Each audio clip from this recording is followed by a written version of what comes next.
Halo teman-teman session, hari ini saya mau ngebahas merek Eracar. Jadi dia ada 5 tipe terbaru. Yuk kita unboxing bareng-bareng.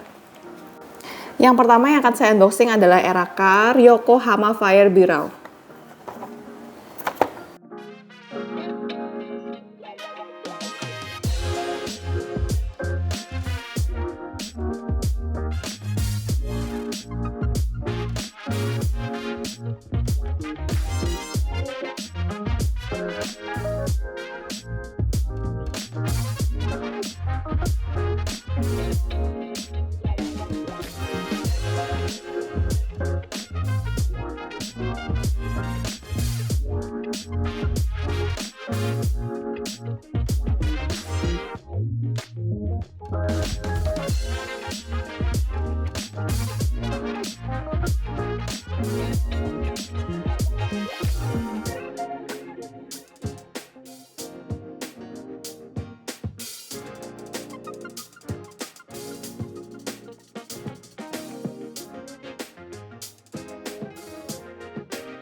Oke, jadi 4 diantaranya ini semuanya adalah ITALDESIGN. Oke, jadi saya buka salah satu dulu.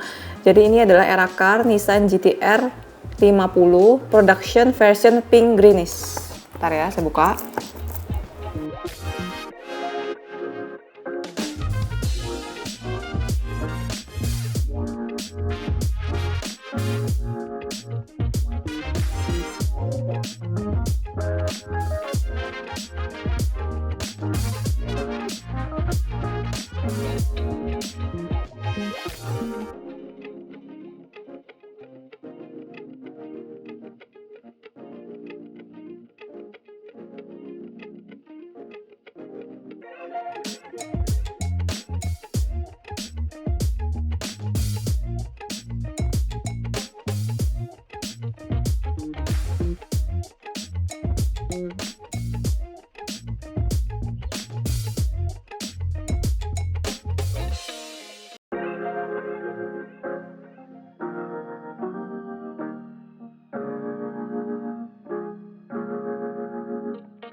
Oke, selanjutnya adalah Eracar Nissan GT-R 50 by ITALDESIGN juga, dan ini bedanya sama yang tadi, ini adalah warnanya pearl blue.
Oke, selanjutnya adalah Eracar Nissan GT-R 50 juga sama seperti yang tadi, cuma ini dark green.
Oke, yang terakhir adalah Eracar Nissan GT-R 50. Jadi dia test car. Oke, mari kita buka.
Oke teman-teman session, jadi selesai sudah unboxing saya untuk Eracar, jadi 5 tipe terbaru, diantaranya 4 diantaranya itu adalah tipe yang sama tapi berbeda warna, dan juga dia by ITALDESIGN. Oke, terima kasih untuk perhatiannya, jangan lupa like, comment, dan subscribe, dan juga tonton videonya sampai habis ya. Terima kasih, bye-bye.